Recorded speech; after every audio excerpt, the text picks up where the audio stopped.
So let's talk about the other component that has been sort of championed and covered for by U.S. politicians, which would be the Ukraine bioweapon development facilities. And it's kind of funny because the sort of quote unquote mainstream person that we can look to in this case is literally Tucker Carlson for somehow. Somehow he actually has some decent reporting on this issue. So let's take a look at this clip very quickly about the Welcome to Tucker Carlson Biolabs. tonight. If you had told us just 4 days ago that the Biden administration very was quiet. funding secret biolabs in Ukraine, of all places, we would not have believed you. Yeah, I don't think we're going to put that on TV. No thanks. Then if you told us that not only did the administration fund these secret biolabs in Ukraine, but that they then failed to secure the deadly contents of those labs before the Russian invasion. I don't know how to make it louder for everyone. Invasion we have to encourage. If you had told us that 4 days ago, we would have dismissed you as a nut. It was just too preposterous. We would not want anything to do with a story like that. There was no way it could be true. It's too far out. Apparently this is as loud as it In any gets. case, we already knew for a fact that that story was false. How do we know that? Because we read USA Today, America's newspaper. Within hours of the Russian invasion, USA Today published a rebuttal to all those crazies who are yammering on about secret Ukrainian biolabs. Here was the headline. Fact check. False claim of U.S. biolabs in Ukraine tied to Russian disinformation campaign. So if you look carefully at the story, and we did, because we were interested, you notice that this fact check was sourced to Ukrainian government unnamed officials and then Biden State Department officials. So these were not exactly objective sources on this subject, but still, the story seemed definitive. It was totally emphatic. Quote, Russia has teamed up with China to further amplify the false claim of U.S. labs in Ukraine. Okay, USA Today says it's Russian disinformation. Maybe it is. On to the next story. But the fact checks didn't stop. That was weird. We kept seeing the same fact check again and again. It was almost like, despite endless official clarifications, some people refused to believe the Biden administration. They preferred Russian propaganda instead. And we assume they must be QAnon members. We assume that because Foreign Policy magazine told us that. According to Foreign Policy, QAnon, whatever that is, was frantically disseminating, quote, false claims of U.S. biowarfare labs in Ukraine.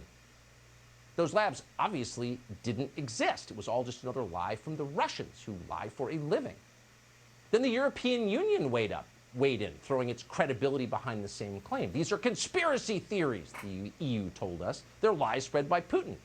An EU spokesman then reminded us that, quote, the credibility of information provided by the Kremlin is in general very doubtful and low. That was good to know. Quote, Russian disinformation has a track record of promoting manipulative narratives about biological weapons and alleged secret labs. Yeah, we're not going to do a segment about secret labs in Ukraine. Last thing we want to do on this show is traffic in Russian disinformation spread by QAnon, so we took a pass on that story. See how the entire mainstream media like centralizes basically around a goal of like calling something misinformation, discrediting sources that don't agree with them. Like they all mobilize around this kind of central aim at the same time with the same claims. But then eventually somehow it gets out that, oh wait, you lied. The whole thing's a lie. And that's where things stood until yesterday, when we happened to tune in to a hearing of the Senate Foreign Relations Committee. Toria Nuland was testifying, so we were interested. Nuland's one of the people who brought us the Iraq War, never apologized for that, and kept getting promoted, because that's how D.C. works. Toria Nuland is now Joe Biden's Undersecretary of State in charge of Ukraine, and she knows a lot about Ukraine. In 2014, Toria Nuland engineered a coup in Ukraine in the name of democracy, of course. So she is a highly informed source about Ukraine. So she was having this colloquy with Senator Marco Rubio of Florida during her testimony. And at one point, Rubio took a tack that we were not expecting at all. He asked Nuland if Ukraine had biological weapons. We never imagined Ukraine would have biological weapons. Why would Ukraine have bioweapons? So it seemed like a pretty strange question. But it wasn't half as shocking as the answer he got. Watch what Toria Nuland said. Does Ukraine have chemical or biological weapons? Ukraine has biological research facilities, which, in fact, we are now quite concerned Russian troops, Russian forces may be seeking to gain control of. So we are working with the Ukrainians on how they can prevent any of those research materials from falling into the hands of Research materials, Russian forces should they approach. Does Ukraine have biological weapons? Ukraine has biological research facilities. What? You mean secret biolabs? Like the secret biolabs Ukraine definitely doesn't have? Ukraine has those? Yes, it does. And not only does Ukraine have secret biolabs, Toria Nuland said, whatever they're doing in those labs is so dangerous and so scary that she is, quote, quite concerned that the so-called research material inside those biolabs might fall into the hands of Russian forces. Try not to use profanity on the air to describe our reaction. Our jaws drop. Let's leave it there. Under oath in an open committee hearing, Toria Nuland just confirmed that the Russian disinformation they've been telling us for days is a lie and a conspiracy theory and crazy and immoral to believe is in fact totally and completely true. Whoa. You don't hear things like that every day in Washington. Talk about a showstopper. And a dozen questions instantly jump to mind. What exactly are they doing in these secret Ukrainian biolabs? Ukraine is the poorest country in Europe. It's hardly a hotbed of biomedical research. We're assuming these weren't pharmaceutical labs, probably not developing new leukemia drugs. From your answer, Toria Nuland, we would assume, because you all but said it, that there's a military application to this research, that they were working on bioweapons. Again, your answer suggests that. Why would we fund something like that in Ukraine? And why didn't you secure the contents of these biolabs before the Russians arrived, as you knew they would? And then why did you go out of your way to lie to the American public about all of this? If the, quote, research materials in these labs were to escape somehow, and you seem very concerned about that, what would be the effect on Ukraine and then on the rest of the world? How can we prepare for the consequences of that, this thing that you're worried about? Shouldn't we be preparing? Because as it turns out, we've just spent the last 2 years living with a pathogen that began in another foreign biolab funded by the United States government secretly. So this question is on our mind. It seems fair. Now, that's some of what we would have asked if we were U.S. senators, which we're not. Yes, there's a time limit be damned, because this is kind of important. But Rubio did not ask those questions. Instead, he changed the subject and told us, once again, that Vladimir Putin is bad. Watch. If there's a biological or chemical weapon incident or attack inside of Ukraine, is there any doubt in your mind that 100% it would be the Russians that would be behind it? There is no doubt in my mind, Senator, and it is classic Russian technique to blame on the other guy what they're planning to do themselves. That's what we do all the time, isn't it? Get a pen. Blame on the other guy what we're planning to do ourselves. That's what she just did, practically. Also, it's so funny how he asks her, like, knowing what her answer is going to be, and then she gives her answer. It's like, why didn't you, like, you can tell it's like a fucking puppet show, right? Like, it's all engineered, like, it has that vibe, right? Of, like, yeah, we're all basically mouthpieces of the same fucking entity. Like, it's so crazy and creepy. It's a classic Russian technique to blame on the other guy what they are planning to do themselves. That's what Toria Nuland said. We almost laughed out loud. So what you're saying, Toria Nuland, if, for example, you were funding secret biolabs in Ukraine but wanted to hide that fact from the people who are paying for it, in whose name you were doing it, then you might lie about it by claiming the Russians were lying about it. In other words, you might mount a disinformation campaign by claiming the other guy was mounting a disinformation campaign. Is that what you're saying, Toria Nuland? That's what they did. It's pretty funny. What's not funny is that this is all entirely real. We invited Marco Rubio on this show tonight to tell us what he knows about these biolabs. He declined to come. That invitation remains open. In the meantime, let's review what little we do know about this. We're going to start with a spokesman for the Russian Defense Ministry on Sunday. Now, we would never do this. We never played anything like this on the show before because, of course, we're Americans and we want to know what's going on. We ask our own officials, the people we elect and whose salaries we pay, because it's our country. We don't go to foreign sources. because we trust our own sources first. But when it turns out the people who represent us and run our government are lying to us and never apologize for it and doing horrific things in our names, then you have to open your mind a little bit and at least assess what other people are saying. So here was the Russian claim. Watch. During the course of the special military operation, facts were uncovered of the Kyiv regime mopping up traces of military biological programs. Why do they always say in Kyiv? Ukraine, financed by the... Can someone explain why they say Kyiv? Americans say Kyiv. It's Kiev. It's not Kyiv. U.S. Defense Ministry. Okay, so that apparently, we hadn't seen that until this afternoon we started poking around. That may have been the root of the conspiracy theories that the fact checks told us were Russian disinformation. Let's quote it. Military biological programs are under development in Ukraine financed by the U.S. Defense Ministry. That's the Russian claim. Separately, a Russian foreign ministry spokesman said the Ukrainians are working on deadly pathogens, including plague and anthrax. Is that true? Now, obviously, we would not take Russia's word for that, ever. But we don't have to take Russia's word for that. The U.S. Defense Department has a website that contains this media clip about the opening of a biological research facility in Ukraine in 2010.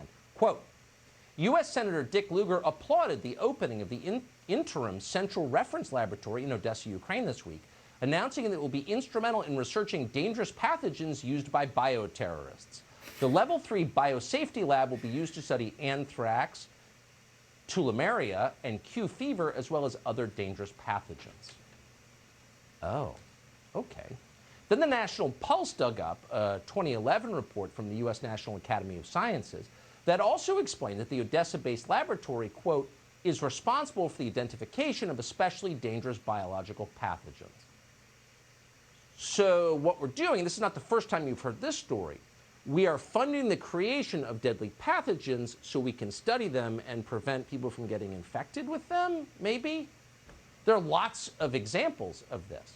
The U.S. Embassy in Ukraine has a handy webpage explaining that American and Ukrainian scientists have worked on a whole bunch of different experiments like this. Some of the projects include work on African swine fever virus, hemorrhagic fever virus, and various avian respiratory viruses. The interesting thing, the telling thing, is that the U.S. Embassy's website also contains links to fact sheets about America's support for biological research in Ukraine, but all those links are now dead. That's weird. It's our government. We pay for it. Again, they're there in our name, That is in the weird. name of American citizens. That is very weird. But we can no longer read their webpage? How does that work exactly? They have no right to lie to us. The webpage is archived, thankfully, and the fact sheets show Defense Department funding to laboratories in Ukraine. So that looks like proof. It's not Russian disinformation. It's totally real. Sorry, USA Today, America's newspaper. It's real. You can look it up on the internet if you want. In the face of that evidence, the Pentagon is still lying about it. And in fact, they're repeating the same unbelievably stupid and now thoroughly discredited lies the fact checkers have told for weeks now. Here's the spokesman for the Pentagon, John Kirby, today. The Russian accusations are absurd. They're laughable. And, you know, in the words of my Irish Catholic grandfather, a bunch of malarkey. There's nothing to it. It's classic Russian propaganda. And I wouldn't, if I were you, I wouldn't give it a drop of ink worth paying attention to. This guy just has the air that he's lying. But can you explain to us what Like, you has just there tell been that any he's lying. relationship between the We are Pentagon? not developing biological or chemical weapons inside Ukraine. It's not happening. It looks like it's happening.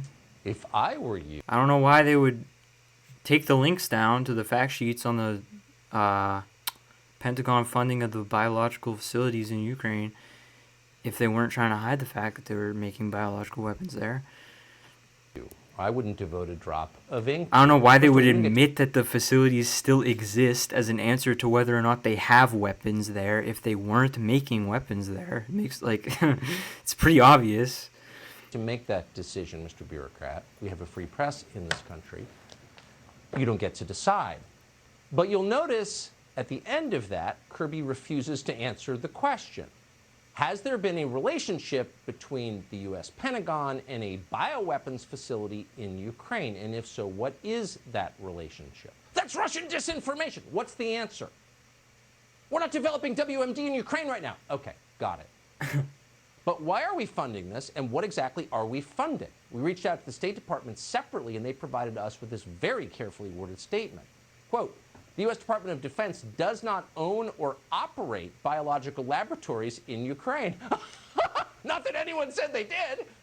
Continuing the quote, Under Secretary Nuland was referring to Ukrainian diagnostic and biodefense laboratories during her testimony, which are not biological weapons facilities. What's the difference exactly? Continuing the quote, these institutions counter biological threats throughout the country. That's so insane that they would. End wow. quote. So that means nothing. You could describe our nuclear stockpile correctly as defensive. Our nuclear weapons are not designed to preemptively kill anybody. They're designed to prevent other people from killing us. But they're still nuclear weapons. So why don't you stop lying and telling us what's going on here? And why don't you more specifically tell us why you didn't secure these materials? So yes, we're funding secret biolabs in Ukraine, but they're diagnostic and biodefense laboratories that counter biological threats. Okay, if these are purely defensive labs, why was Tory and Nuland so concerned that Russians would get a hold of the materials from these facilities? Yeah, other world powers exactly. have come to the obvious conclusion. Because if they were just, they would probably have their own, hate right? to do this, but under these circumstances, we asked our own spokespeople. They lied. We're going to the Foreign Ministry of China, a country we despise. Here's what they said today. They're calling on weapons inspectors to take a look at these facilities in Ukraine right away. Over the past 2 decades, the United States has been blocking the establishment of a verification regime to the Biological Weapons Convention and refused to accept the inspection of biological facilities within and outside its borders. The move has further aggravated the concern of the international community. We once again urge the U.S. to provide full clarification of its biomilitarization activities within and outside its borders and accept multilateral verification. Oh, they're putting Russian and Chinese propaganda on the screen. Yeah, we did. We also put U.S. government propaganda on the screen. And the difference is we expect to be lied to by foreign governments. We're not globalists. We believe in one country. It's this country, the United States. We do not expect to be lied to by our government, and we won't accept it. But let's get to the substance of what the Chinese government just said. And we never agree with the Chinese government on anything. But in this case, they make a fair point. We now know that dangerous biological agents, whether you call them weapons or not, is completely irrelevant because they can be used as weapons. Is a gun a weapon? Not when you're quail hunting. When you're in a gunfight, it is. It's a ridiculous semantic debate. Dangerous biological agents remain, thanks to the Biden administration, unsecured in a chaotic war zone. At some point, we need to know how that happened. Who made those decisions? We have a right to know. And let's hope someone in Congress, apparently not Marco Rubio, but someone else, will get to the bottom of it. But in the meantime, we pray that somewhere in the United States government there is an adult who cares enough to get this situation under control immediately. Yeah. But it probably won't happen, because they're all pretty united in their agenda.